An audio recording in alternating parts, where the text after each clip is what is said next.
Welcome back to another episode of Worst Gaming Cards. Today we're going to take a look at the second attempt at a gaming 3D accelerator from a company that was famous for making professional OpenGL capable chips. The gaming market was much harder to compete in and play with the big boys as they found out, and after 4 mostly unsuccessful attempts, they went back to professional cards only. The card we'll be taking a look at is the Permedia from 3Dlabs, released at a time when 3D acceleration was the hot new thing and there was no established leader in the market. As always, we're gonna start with a little bit of company history. 3Dlabs was founded under the name Benchmark Technology in 1983 by Osmon Kent and Yavuz Ahiska in London. It was later acquired by DuPont and renamed to DuPont Pixel in 1988. At the time, they were mostly doing products for Sun systems. In 1993, they announced Glint, one of the first, if not the first, single-chip OpenGL accelerator for desktops. In 1994, management bought the company from DuPont and renamed it to 3Dlabs. 1995 was the most important year for 3Dlabs as they released their first 2 products, one for professional markets and one for gaming markets. The Glint 300SX was their first OpenGL accelerator and was quickly adopted and being sold by roughly 30 companies, starting their line of successful professional accelerators. Their gaming chip, named GameGlint, or GiGi for short, was on the other hand a big failure. Sold exclusively by Creative as the 3D Blaster VLB, it was tied to the Visa local bus and 486 CPUs, which were too slow for 3D acceleration. The much faster Pentium was mostly built with PCI in mind, which along with only 13 supported games spelled the doom for this early 3D accelerator and was quickly forgotten. In the following year, the next generation of chips arrived in both markets. The Glint 500TX was usually paired with a geometry processor called Glint Delta and was another big success in professional markets. For gamers, 3Dlabs released a chip named Permedia. With a price tag of under $200 and good performance on paper, it should have been a popular card. Unfortunately for the company, reality was a little harsher. Buggy drivers, along with the appearance of a new contender named Voodoo Graphics, planned for release around the same time, meant there was very low interest by card manufacturers and only a few cards were released, mostly by no-name brands or at least brands not associated with high quality. There was even less interest for the enhanced version, dubbed Permedia NT. It was a regular Permedia card with an added Glint Delta geometry chip and 8 MB of memory. This model was meant for entry-level professional markets due to the slightly higher price point than the standard Permedia and the fact that it offered OpenGL support, which was uncommon for desktop cards at the time. 1997 was a very successful year for 3Dlabs, achieving success in both markets. OpenGL capable cards were updated with the new Glint MX chipset and Glint Gamma geometry engine. As regards the gaming market, the new Permedia 2 chip was overall a much better offering than the first generation Permedia. It was relatively fast, somewhat feature complete, and most importantly, cheap. Many companies picked up the Permedia 2 chip and released their own variants, which led to it becoming the most successful and commonplace chipset to come from 3Dlabs. One die shrink later and 3Dlabs presented a new model, under the name Permedia 2V. But as 1997 was drawing to a close and 1998 was looking like a big year for 3D accelerator releases by many strong competitors, Permedia 2 ended up quickly getting forgotten and falling to the lower end segment of the market. In 1998, 3Dlabs released just a single card, the Oxygen GMX, targeted at professionals. This signaled a new era for the company, which started to transition from merely selling chipsets to board partners to instead making their very own cards. The only exception to that would be just a few multi-screen cards, a market which 3Dlabs didn't seem too interested to penetrate. The following year, another final attempt was made to really grab hold of the gaming market. 3Dlabs released the Permedia 3 Create, based on the Glint R3 chip, which was rather quickly abandoned due to heavy competition from much faster cards.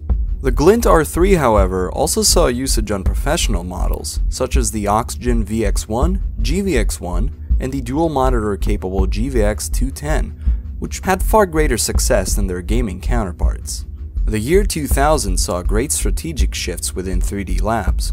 With the release of the new Glint R4 chip, the company doubled down on their professional Oxygen line of cards and didn't bother releasing gamer-oriented cards. With Nvidia's entrance to the professional market soon after, it became pretty clear that it was really survival of the fittest. Within a small time frame, most competitors ended up seeking buyouts to avoid going bankrupt.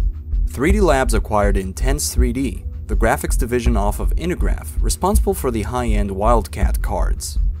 3Dlabs had been selling mostly low-end and mainstream cards, and Intense 3D was their ticket to the lucrative higher end of the market. The following year, they released 2 cards based on the Wildcat 2 core, developed by the Intense 3D team. The most important year was 2002, with 3Dlabs releasing Wildcat 3 and 4 based cards, again designed by the Intense 3D team. 3Dlabs' internal engineers were keeping busy too though, and within the same year the much simpler VP line of accelerators based on the P9 and P10 cores was released. Creative Labs ended up acquiring 3Dlabs and updating the VP line of cards in 2003. In 2004 and 2005, they even merged both lines into one big line of monster cards named Wildcat Realism. At the time, 3Dlabs was facing heavy competition from both ATI, which later became part of AMD, and Nvidia, with no other competitor on the market. However, the Realism line of cards wasn't as successful as they had hoped, and in 2006, 3Dlabs stopped developing PC graphics chips altogether. That's all as far as history is concerned, but now let's move on to our Permedia card. It's a Power Caller C3000 with the core clocked at 70 MHz. Memory should supposedly be clocked at 100 MHz, however, since we only have press releases to trust and no reliable tool to detect the clocks ourselves, we can only guess that on this card they might actually be much lower. The card has 4 MB of SGRAM memory connected through a 64-bit bus. It supports both DirectX and OpenGL, which was actually very rare at the time of its release. Price was set at a reasonable $195 and the theoretical texel rate peaked at 42 million texels per second at 80 MHz core clock. The card will be compared to a Diamond Monster 3D using the 3DFX Voodoo graphics chipset with 4 MB of EDO memory clocked at 50 MHz. In games with texture bugs, the Voodoo 1 will be replaced by an STB Velocity 128 using the NVIDIA Riva 128 chip with 4 MB of memory clocked at 100 MHz. The drivers feature a for the time wide range of options. Unfortunately, they're not really very intuitive, and it's kinda hard to tell which ones you're supposed to leave enabled and which ones you're not. To make matters even worse, the default settings are far from the best if you want to play games optimally. For example, if you want to play GLQuake, you need to enable texture compression in the OpenGL tab. Otherwise, most textures will end up missing on cards with 4 MB of memory. This compresses the size of all textures in the game and sadly renders all in-game text unreadable. But overall, it's still a nice boost over software rendering.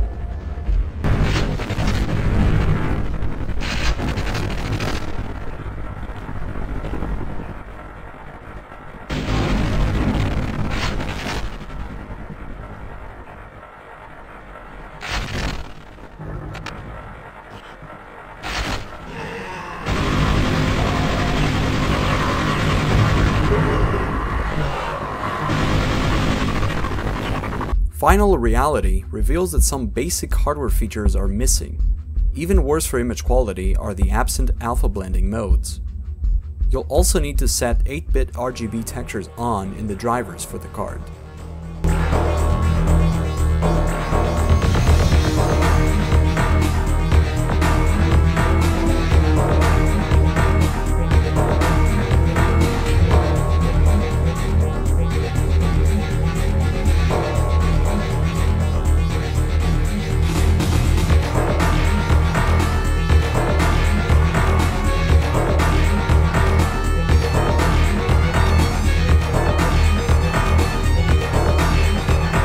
The missing alpha blending modes make the sky disappear, as well as everything with translucency.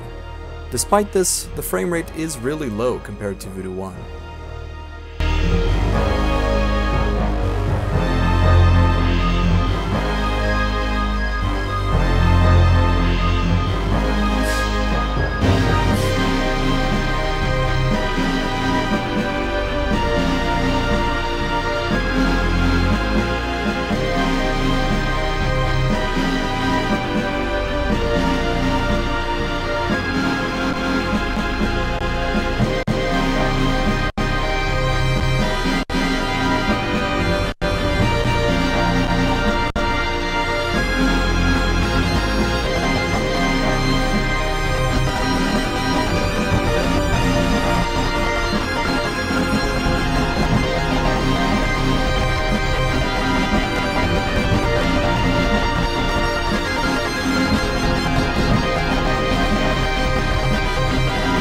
mark produces decent frame rates, however we can't exactly take it at face value since only a very low number of objects are actually rendered on screen. Fill rate tests indicate that this is the second worst performing card of the ones tested so far.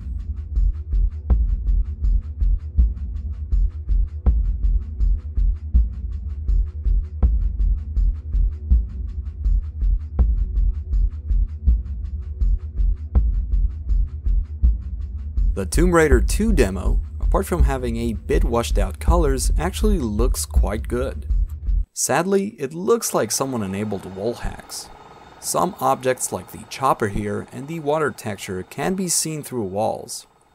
This is actually a somewhat common occurrence in D3D based games, as you'll see later.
Forsaken looks quite decent, but the frame rate is low and dropping even lower in fights. And yeah, we've got another instance of wall hacking here.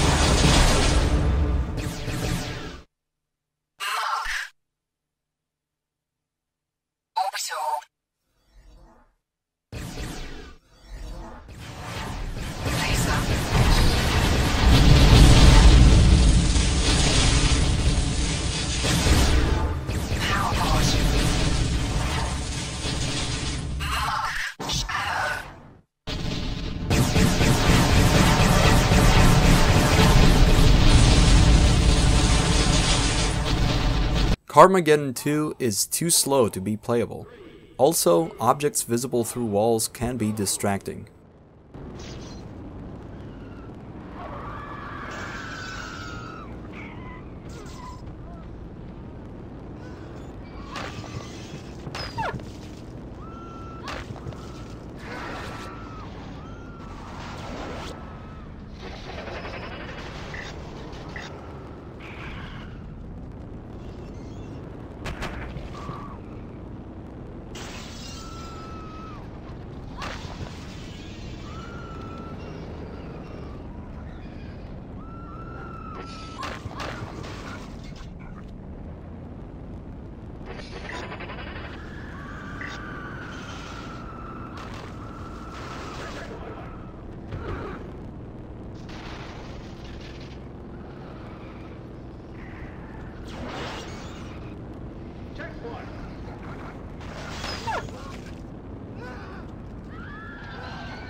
GLQuake runs fine thanks to native OpenGL support, but it's slow and many textures are muddy due to the aforementioned texture compression.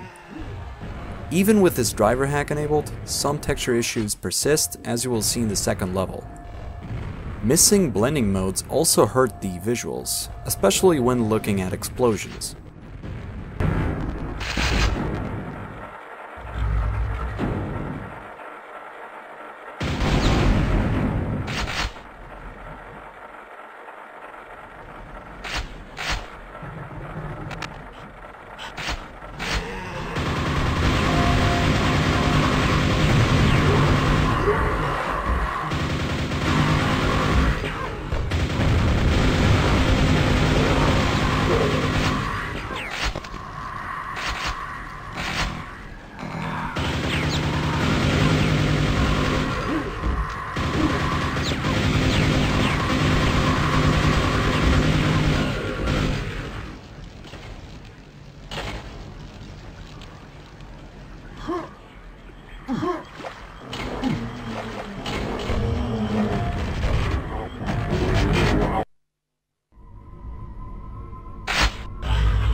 Turok's frame rate is okay, but image quality suffers a lot due to the heavy use of alpha blended textures and modes not supported by the Permedia.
Croc's pretty funky with missing textures all over the place. Epilepsy issues aside, the frame rate would have to be much higher to become playable.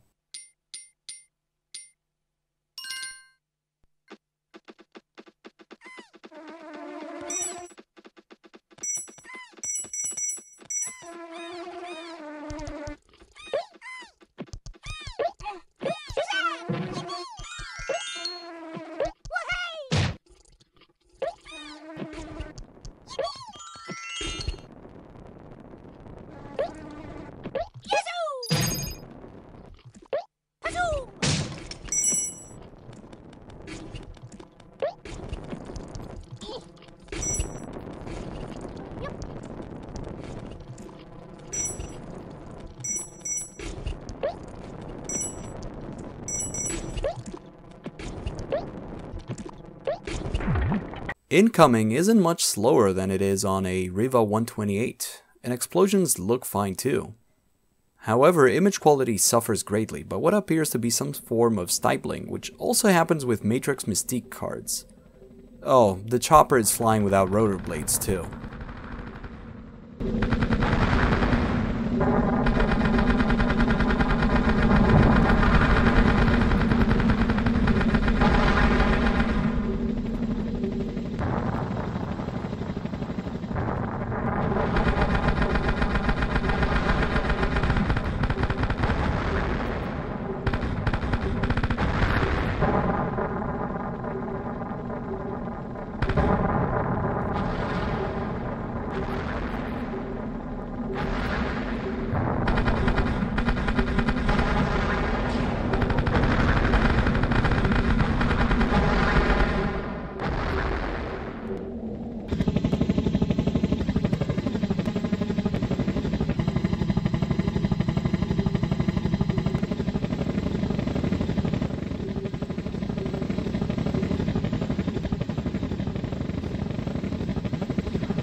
Half-Life technically works in both rendering modes, but as you can see, OpenGL is useless thanks to missing all of the textures.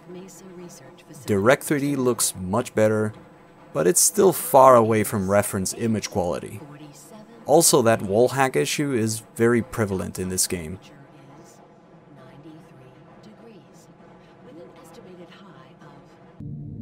Good morning, and welcome to the Transit System.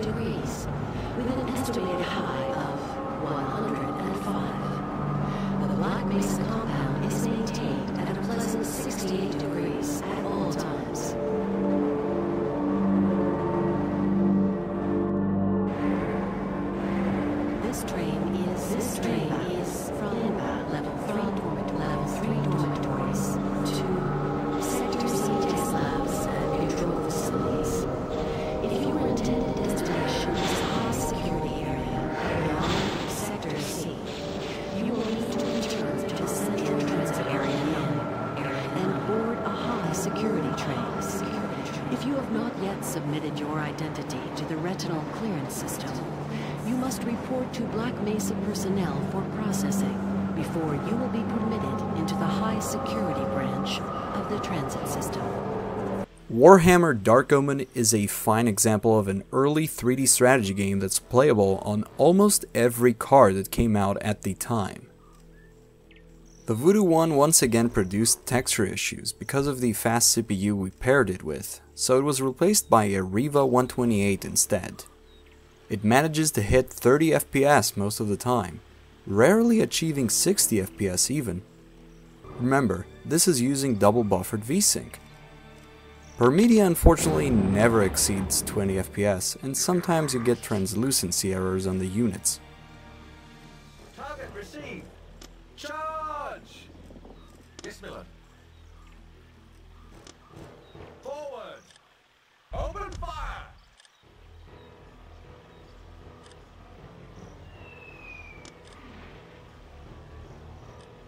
Open fire! Target received. Aye, sir. Aye, sir. Bismillah. Open fire! Bismillah. Target received.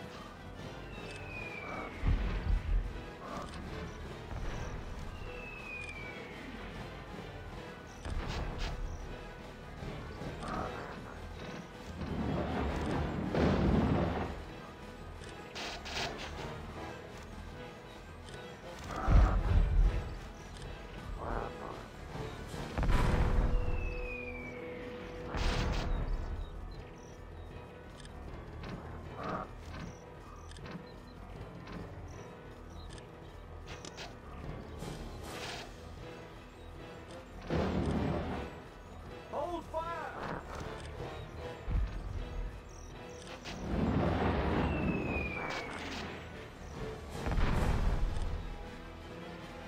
Expendable is a hot mess on the Permedia, too slow and broken as hell.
Aliens vs Predator runs for about 3 seconds and then crashes. Not really a big issue, since you'll see that in that short time, what's being rendered on screen doesn't even remotely resemble the game. As always, the hardest test is the last one. Will it run Unreal? Unreal runs only in OpenGL mode, and by the looks of it, it would be better if it didn't start at all.